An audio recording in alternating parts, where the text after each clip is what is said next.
Halo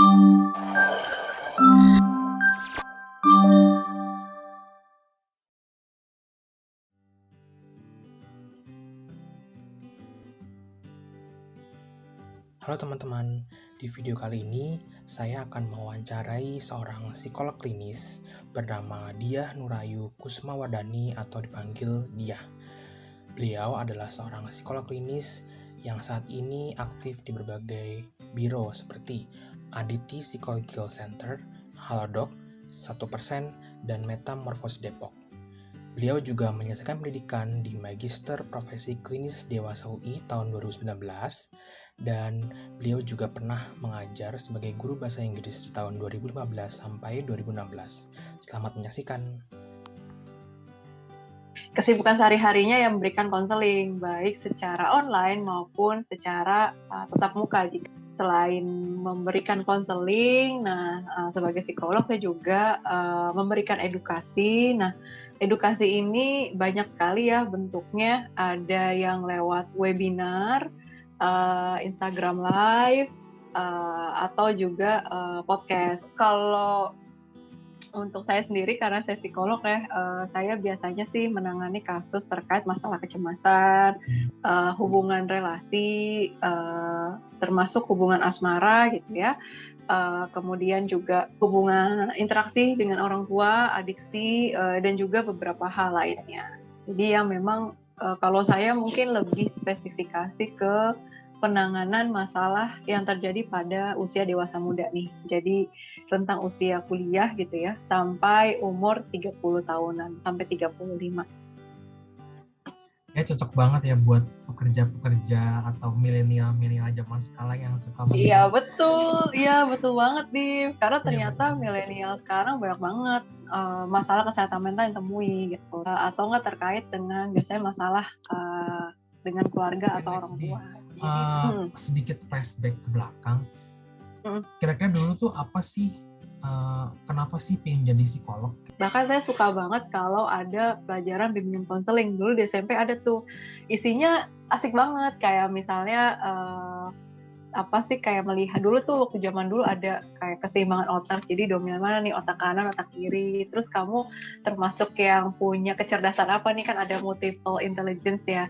Nah, di situ kayak iseng-iseng assessment ada tuh di situ dulu. Sampai akhirnya kayak aku tuh menyadari gitu ya, kenapa ya aku kok suka banget ngeliatin perilaku manusia gitu. Aku dulu sering mikir loh, kenapa sih orang ini kok perilakunya tuh bisa kayak gini, kok ada orang yang kayak gitu. Terus kenapa dengan orang ini dia bisa nyambung, kenapa dengan orang itu dia nggak bisa nyambung gitu.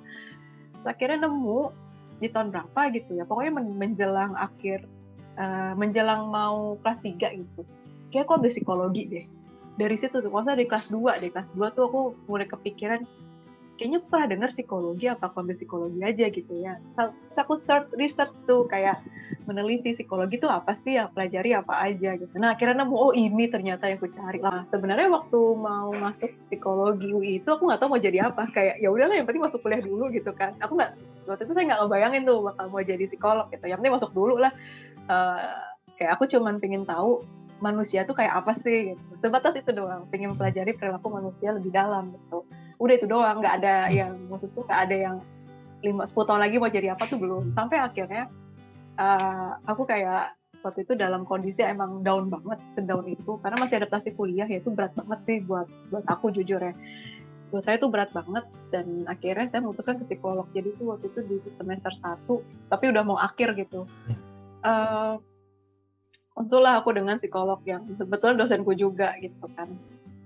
Ternyata setelah konsul itu aku kayak dapet insight ya, selain insight terkait masalahku, kayak aku juga dapet insight soal ternyata ada ya profesi yang bisa membantu banyak orang tapi nggak harus dokter gitu. Kemudian orang tua tuh ternyata juga menyetujui gitu kalau misalnya aku mau jadi psikolog, karena orang tua melihat bahwa menjadi psikolog itu berarti kamu akan mengaplikasikan ilmumu. Jadi ilmumu tuh meluas, bermanfaat ke banyak orang. Jadi memang selalu diajarin kayak gitu. Kamu kalau punya ilmu tuh jangan pelit, dibagi-bagiin gitu. Kalau punya ilmu tuh dipraktikkan. Jadi ilmumu tuh akan berkembang dan juga bermanfaat untuk banyak orang, nggak cuma kamu doang. Nah, jadi terus itu kan ada rentang gitu ya. Dari aku lulus tuh Agustus 2015. Jadi wisuda itu Agustus 2015. Terus kemudian pendaftaran untuk S2-nya baru ada di Februari 2016-nya. Itu kan lama banget ya dari Agustus 2015 ke Februari 2016 gitu buat daftar.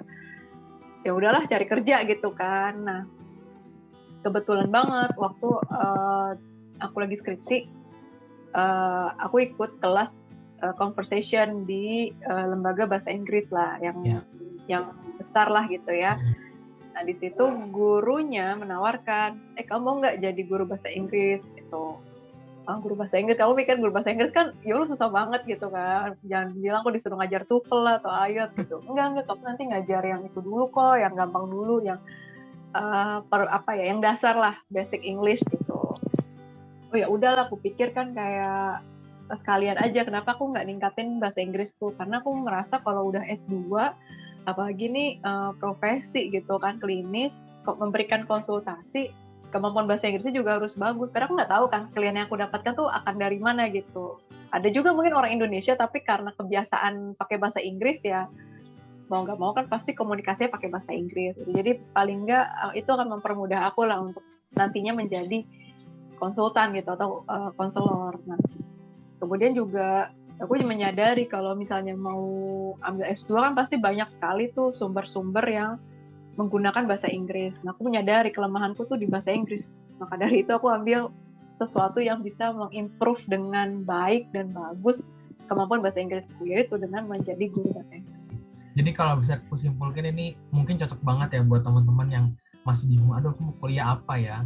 Itu bisa dilihat potensi dirinya atau apa hobinya atau minatnya apa, dan juga ternyata belajar bahasa Inggris itu nggak cuma pasif kita belajar di kelas atau ikut les, mungkin bisa jadi kita juga bisa jadi mentor atau pengajar, dimulai dari mungkin nggak harus dari di lembaga ya, mungkin bisa kita ngajar adik-adik kita, ngajarin teman-teman kita. Betul banget. Setuju banget, Tim. Sebenarnya terima kasih banget udah memberikan insight-insight dari sisi psikolog. Sama-sama. Dan juga dari sisi guru bahasa Inggris, gimana cara ningkatin skill bahasa Inggris. Baiklah. Dan harapannya yang kita omongin hari ini bisa bermanfaat juga bagi teman-teman yang juga melihat video ini. Terima kasih.